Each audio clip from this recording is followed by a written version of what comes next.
Good morning, you guys. I just got out of my physical therapy appointment from my pelvic floor. As a lot of you know, I did a lot of physical therapy for my pelvic floor while I was pregnant to help me prepare for labor and postpartum. And now, of course, I am 10 weeks postpartum, and 2 weeks ago, I just resumed my pelvic floor physical therapy sessions because I have a prolapse. And I mentioned this on my stories a few weeks ago when I discovered I have a prolapse. Basically, it's when one of your organs tries to go through your pelvic floor muscles out your vagina, and that's what my bladder is trying to do. It's trying to come out of me. And so I am going to my physical therapist again to help strengthen my pelvic floor muscles, and I will talk more about this in my next postpartum video after this, explaining how my healing process has been going. But today, welcome to the first video in a few video series of how my postpartum journey is going now that I'm 10 weeks along. Today I'm focusing on what my mental health has looked like, how my postpartum anxiety has been, depression. Depression's a strong word. I'm not sure that I've been actually depressed, but I have had a lot of sadness going on. So I'll get more into that later in the video, but I do want to take you through my day today. And as I'm going through my day, I will talk with you guys further about how my postpartum mental health has been, how I've been handling everything in terms of my emotions and mental state of being. I feel like this topic of postpartum anxiety, postpartum depression is not talked about enough. And also it gets me a little bit angry that no one talked to me about it while I was pregnant, like things to look out for when you have your baby, how you should be feeling after you have your baby when you bring your baby home. Like, it's normal to have anxiety, it's normal to be worried, it's normal to have all these things. Like, no one ever talked to me about the normal part of postpartum in terms of your mental health, and then also how to handle all that. Because when you have a baby, let me tell you, your world flips upside down, and no one ever even told me that. So I'm here to help you guys out. For those of you going through postpartum, those of you who are pregnant, those of you who just feel alone, I want to make sure you guys do not feel alone in your postpartum journey. That hopefully what I tell you today you can relate to, and if anything, you're encouraged by it. For those of you who are brand new to my channel, welcome. Thank you so much for watching. Those of you who are a returning subscriber, also thank you for watching. Hopefully you guys enjoy the video. For those of you who are new and don't know anything about my channel, I'm all about health and fitness and IVF and infertility because I've been battling infertility for over 10 years. So Mr. Quinn, my 10-week-old newborn, is my miracle baby. So let's go see him now because it has been over an hour since I left him, and I know he's probably getting hungry, and my husband is not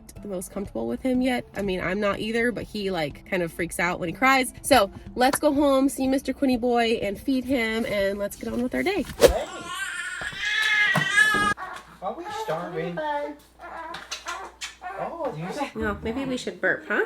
Let's burp. Okay, here we go. I just bring him up super gently so he doesn't spit up. We have a spitting up problem now. Oh, see? Case in point. Keep it in your tummy. Mom works hard for that milk. Okay, let's burp. I cannot believe this guy's 10 weeks. It's just insane. So I am going to be doing a separate breastfeeding journey video here in the next couple of weeks because breastfeeding, you guys, as I've mentioned before on here, has been the hardest part of postpartum for me. It's just been a lot of adjusting for me, especially when he needs to feed every 2 to 3 hours. It would be so much easier to just whip up some formula in a bottle and give it to him, and that way Josh can help and anybody can feed him. But I'm on the hook. Of course, I'm the only one that can feed him because he is breastfed. I am pumping now. It's kind of a side note, whole nother topic, but I am pumping and giving him a bottle occasionally. But the first month was exclusively breastfeeding, and so actually a lot of my anxiety, my postpartum anxiety, stemmed from breastfeeding, and particularly me worrying so much about if he's getting enough, how much is he eating, is he gaining enough weight, because we started 3 weeks behind. Of course, I had him 3 weeks early, as you guys know, so he was in the 16th percentile in his weight for the longest time. And last week I had his 2-month appointment. He's now graduated to the 28th percentile, so we are making progress. But because he's been so behind just with everything, because he was not ready to come out, I got induced, he's been kind of behind the 8 ball with everything, and that has added to my anxiety and my worry, making sure he's eating enough and getting enough and that he's not hungry. He's kind of a fussier baby too, so is he fussy because of his growth and his leaps, or is he fussy because he's hungry? I mean, a lot. I would say more than half of my anxiety and worry has stemmed from breastfeeding and making sure and wanting to know that he is getting enough food. But honestly, For me, most of my postpartum mental health has been anxiety and worry. Depression, I mean, I think the two go kind of hand in hand. I have been having sad thoughts about my past life, and I felt really guilty about that. I did do a reel on my Instagram quite a while ago now, a few weeks ago, I think when I was like 5 weeks postpartum, on how I was feeling so guilty about me having thoughts of sadness about missing my prior life, prior to pregnancy, even prior to having him. Like the first few weeks of having him, I was literally in survival mode, so I didn't really have many thoughts. But then once week 4 and 5 hit, I was kind of getting into the routine of things and really missing my prior life and feeling very guilty about it, especially because I've worked so hard to get him. And granted, I'm so happy. I know I'm so blessed to have him. I'm over the moon in love with him. Like, I would never change any of this for not having him. Like, he is so worth everything, obviously. But I was still feeling like I was missing my prior life and feeling so guilty about it because of how much I have been through to get him. Over 10 years of infertility, IVF, all the things, and then like feeling guilty about missing my life. And also, it's really easy, and I've already felt this, it's easy to get yourself lost in postpartum, like not know who you are anymore, and to try to find yourself again and to realize like I'm not the same person as I was before I had him is very daunting and very scary. And like, especially when you're my age, almost 37, and you have your life figured out, you have yourself figured out finally, and then to have a baby and to get that all thrown up upside down, tossed away, and you're like, oh my gosh, I'm a whole nother person. I'm a whole new person now. To try to figure out your life now with this little human that you're responsible for, who literally needs you every second of the day. He can't do anything by himself, obviously. And to also like, you know, have that responsibility of keeping a little human alive and trying to figure out your life around him. It's just a lot. And like I mentioned earlier in the video, it's not talked about. You're not warned about this. I think I just thought, oh, I'm gonna have this baby. It's gonna be magical. I knew it would be hard. I knew I would be scared, but I think I didn't realize like how much my life is going to change and how much that is gonna affect my mental health. But when I posted that reel a few weeks ago, how I was feeling guilty about how I was missing my former life, like all of you could relate to that, and I was very appreciative I posted that because I got so many lovely comments about how those thoughts and feelings are normal. You are allowed to feel that way. It doesn't take your love away from your child. Allow yourself to feel that. It is very therapeutic to realize that you're feeling those feelings and to let yourself feel those feels and know that it does get better. And then once life gets better, once you start sleeping through the night, because the thing of it is sleep deprivation actually adds to the depression and anxiety. Yeah, so I don't know if I'm kind of rambling, but hopefully that all makes sense, that those feelings of sadness, and if you're going through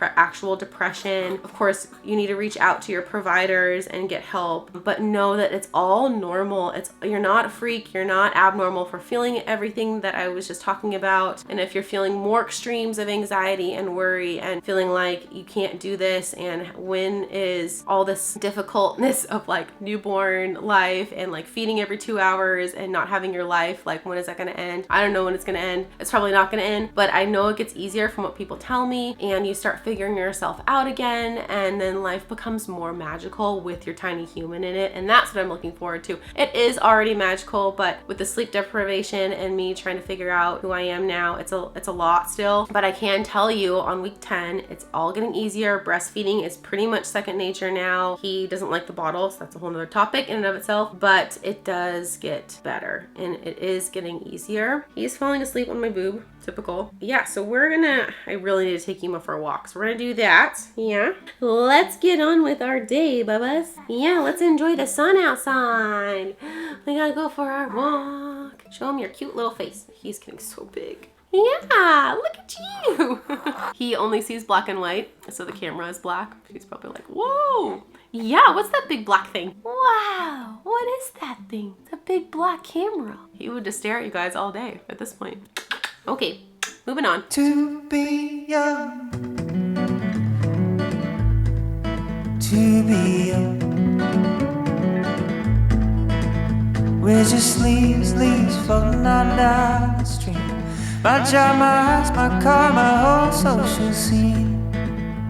So high are the stakes, every move we make. I really want to use the new Bob stroller I got from summer, our family friend and real estate agent, but I don't know how Yuma's gonna walk with the stroller because he's like all over the place normally. So maybe we'll just do this for now and then we'll be brave and do the stroller later, right? He's gonna nap hopefully on our walk in the front pack, and let's go. I'm sorry if there's a little bit of wind noise. You guys are on my phone right now. I do want to emphasize though, there have been a lot more special moments with Quinn, with this guy, than like super stressful and worrisome moments. The stressful and worrying moments have been very intense. Like there's nothing like, I never really knew worry until I had a child, and the intensity of the worry that I've gone through already with him is crazy. I did not know that kind of intensity existed in terms of worry and anxiety, just around if I'm doing everything right, am I ruining him? Like all these thoughts that I know are normal, but they're intense. So just want to encourage you guys, if you're going through the same thing, it's okay. Babies are durable. As long as we're trying our best, baby's fed and in a safe place, we're good. But as I'm walking Yuma, I can't help but think I do miss walking him like without Quinn. Sometimes Josh will watch Quinn for me and I can walk Yuma by myself, but I still have Quinn on my mind, which is, that's to be expected. But I am missing my long walks with Yuma and then cuddling on the couch with him afterwards for like an hour. So, those kind of things I do miss about my old life, but I am embracing all of the changes too, and very thankful for this new chapter that has come, unfolding in my life. Missing parts of your old life is very normal, and I know I shouldn't feel guilty about that because there's so many more new and exciting things that are happening. And by the way, it is definitely spring here now. Finally, we've had a very cold and rainy spring so far. Now that it's May, I don't know what day it is. That's the other thing, is I never know what day it is. I think it's like the 9th, May 9th or 10th. It is beautiful. It's supposed to get into the 80s this weekend, so very excited about that. So it's actually the next day because I apparently pushed a setting on my camera and didn't realize it, and everything was in slow motion after my walk yesterday. So I'm refilming half the day that I filmed yesterday right now. So I'm actually working out about the same time as I did yesterday, and I brought little man in here with me because he wouldn't settle down for a nap. But today he's napping, but I don't know how long he's gonna last. He just naps for like half an hour increments. This kid does not like to take naps, which is very annoying, very inconvenient for me. So I have his little swing I brought out again. He was in this yesterday when I did my workout and just fell asleep in it and lasted my 20-minute workout, which was fantastic. So I'm actually expecting him to, even though I just put him down, I'm expecting him to wake up because that's just what he does. And so I'll just bring him down to the swing so I can finish my workout. But my workouts have only been like 15-20 minutes, which is fine. That's what I was doing during pregnancy and pre-pregnancy. Is my preferred method of training is HIIT workouts because you can get them fast, over with, high intensity, get in, get out, done. I do like my bodybuilding style longer workouts too, so that's kind of disappointing. And that's a thing, is I've been really struggling with trying to find myself again in my workouts. You guys know, those of you who have been with me for a while here on YouTube and on Instagram, I absolutely love my workouts. It's my outlet, it's my therapy, it's where I can just release all of my stress. It's a huge part of who I am, and now that I have this guy, it's been a real struggle and kind of honestly depressing. I can't do what I really want to do, and also with this prolapse, which I'll get into next week, like I said, I can't do a lot of the exercises that I really want to do by now, and I've been pushing off with pregnancy too, so all the high impact stuff, ab workouts, I can't do any of that. So I'm basically just doing my pregnancy workouts still, which are like very low impact, avoiding a lot of like the crunching and ab exercises. It's fine, it's better than nothing. But another sad thing that I've been kind of dealing with mentally is just I'm not able to do my workouts like I used to, and I don't know if I'm gonna be able to do them in the near future either. But I am thankful that I can get some movement in, and that's really my whole goal right now, is just to get my steps in, to get movement in, and to feel good, and to get at least some strength back so I can just feel good in my body. But my goals have shifted too when it comes to fitness, because my main goal is to produce milk for Quinn. I don't want to lose my milk supply. As you guys know, I work really hard for my milk supply. This whole breastfeeding thing's been really hard for me. So I don't want to work out so much and get into such good shape that I lose my milk supply either. So it is a delicate balance, at least for me at this point. So I'm okay like doing easier workouts, a lot of modifications, especially because I want my milk supply to still be really good. Enough rambling, I'm gonna get into this workout because this guy's gonna wake up any minute. I managed to get my workout done with Josh's help. So he woke up, of course, mid-workout, and Josh took him for me. Thank you, Josh. It's the end of the day, so he's finishing up his work, so he's able to take him for me. But I wanted to just kind of give you guys a little depiction of reality here. I'm all about being real on here with you guys, and this is how life goes. It's just messy. And you know, it's just how it is. I hate clutter. A lot of you who know me personally know I hate clutter. And this is just what goes on because little man is just high maintenance, takes up a lot of time and energy, and you just kind of do things on the fly as he needs them, and there's just no time to clean up. So this is kind of like how I live my life right now, and I know it's normal, but sometimes it messes with my mental health. So I just have to take deep breaths, keep the big picture in mind. This guy has been so snotty, and I've been told that this is normal at his age, that the whole snot thing is a problem. So we have this like little suction thing that's electronic that we got online that we've been using. We just suctioned him out, so that's why he kind of looks a little red-faced. Also, he's overtired. After 3 p.m. it's a crapshoot. He doesn't sleep. He's so overexhausted. I think that's why he doesn't sleep, maybe. I don't know. He's just not a big napper, as I've mentioned. So we're quickly approaching our witching hour, which is at 5, and that's another thing that's causing me so much anxiety is his witching hour. I'm learning it's normal at his age, but it's a lot. Like, man, once 5 p.m. hits, he is inconsolable. Like, basically, actually, I've discovered past couple days we've been going for a walk. I've just been using his basic stroller that goes with his car seat, but I tried out the Bob stroller for the first time yesterday that our friend gave us, as I mentioned before, and it was fantastic. So hopefully, maybe we can go for another walk this evening to get us through the witching hour. He loves the stroller, just loves it because he can look around and it's bouncy, and the weather is great right now. So maybe we'll go for a walk and get you through your witching hour. Right now, he's actually calm. He's just staring at the camera. You like that camera, huh? The other point I wanted to make as I close out this video, as a lot of you know because I've mentioned this a few times in other videos, that I did not believe my pregnancy for a very long time. And even when I got into my 3rd trimester and I was getting bigger and I was feeling him move and I was seeing him move from outside my belly, I still was like hesitant to really fully believe the pregnancy and embrace it. It really wasn't until I hit like 35 weeks that I was like, okay, this is happening. I think I'm in the clear to really enjoy my pregnancy, really get excited about him. And then I was induced at 37 weeks. So I really only enjoyed like 2 weeks out of my pregnancy. And I had him and I was like, oh my gosh, like I feel like I wasn't even pregnant because I didn't allow myself to like believe it. I didn't enjoy it. I kind of was in denial the whole time and it flew by. And then all of a sudden I have him and I was like, oh my gosh, I missed my pregnancy. I didn't enjoy it. I didn't embrace it. And so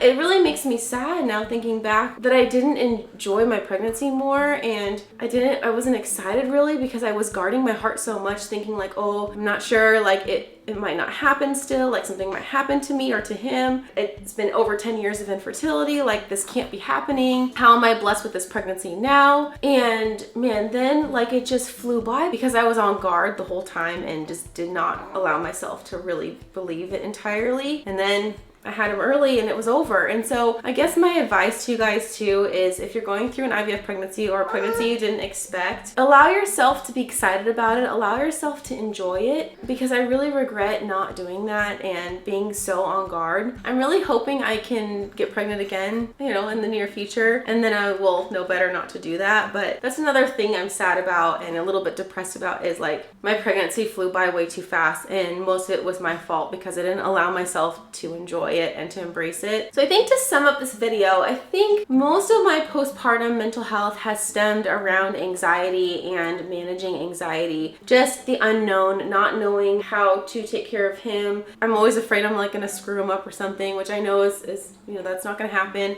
And also like not knowing who I am now that I have him, because my life is totally revolved around him now. I had a little taste of it when I got Yuma as a puppy because he was a lot, as some of you remember. He had a walking schedule, an eating schedule, a napping schedule. So I got a little taste of what a baby is like having a puppy. Actually, that is my advice to you guys too. If you want to know what a newborn is like, just get a puppy at first and you'll quickly realize that your life is not your own anymore. And so having Yuma really helped me ease into that mentality of like, my schedule is not my own anymore. I have to just work my life into baby's life now, and it's totally fine. It's totally normal. I know that, but it doesn't make it any easier. And I think it's more more difficult if you're older and you're used to a certain lifestyle, you're used to getting things done really fast. Everything takes a million times longer now with him. You know, and a lot of days I just don't get anything done. Like a lot of days I wake up in the morning and don't even brush my teeth until noon. I don't even get ready for the day at all. Like I'm in my PJs all day and I go to bed with the same clothes on. Like it's just how it is right now. And I know it gets better, but it can be a lot on your mental health, especially if you're breastfeeding, because I think when you're breastfeeding, most of it is on you because your partner can't really help you with that. And so I think that's why a lot of people do switch to formula, and I totally would if I think my mental health is teetering. I think I'm okay still, but yeah, it's a lot. It's just a lot. And you just tend,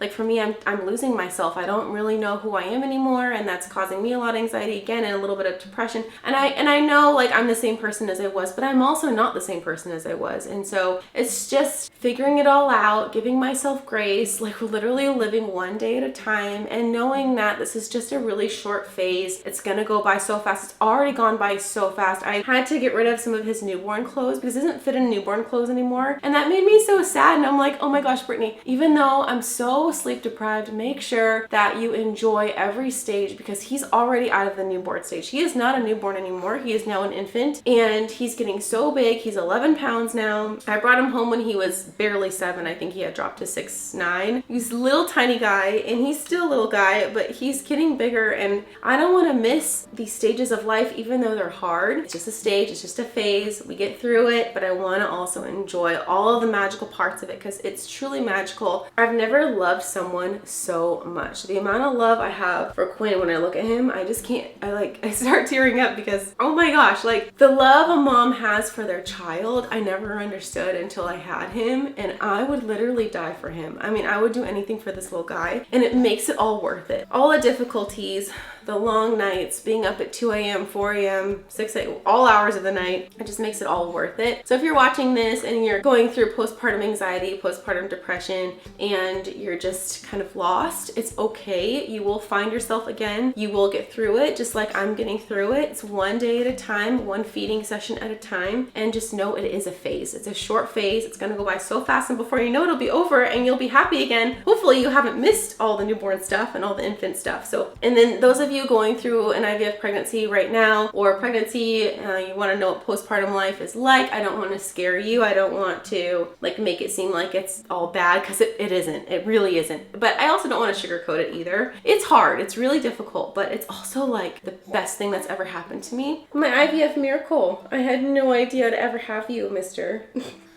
I hope this video kind of helped you guys out a little bit. I'm not even sure what I've said in this video. I kind of just rambled and poured out my heart to you guys, so hopefully it made some sense to you. Oh, one more thing. I'm getting very anxious about going back to work. I go back to work in a week and a half, and I said this on my stories a couple days ago. I kind of went on a rant. I don't know who made up 3 months maternity leave. Who made up 3 months timeline? Like, we're gonna still be in like the newborn phase at 3 months, because I can't even sleep train him until 4 months. So I have to go back to work in a week and a half, and I'm still gonna be waking up twice during the night with him. Yeah, so I wish my maternity leave was longer. I'm not ready to go back. That's okay. We're gonna take it one day at a time too when I go back to work, and hopefully I can still pump, and that's also causing me anxiety, is hopefully I can pump at work and all that stuff. But I'm gonna end the video here because he's getting upset. I do need to feed him too. So give this video a thumbs up if you liked it, if you found it helpful, because it really helps support my channel. I will see you in the next postpartum video. Those of you going through IVF and fertility treatments, I promise it's worth it. Keep going. All right, I will see you in the next one, and always remember to be kind to yourself.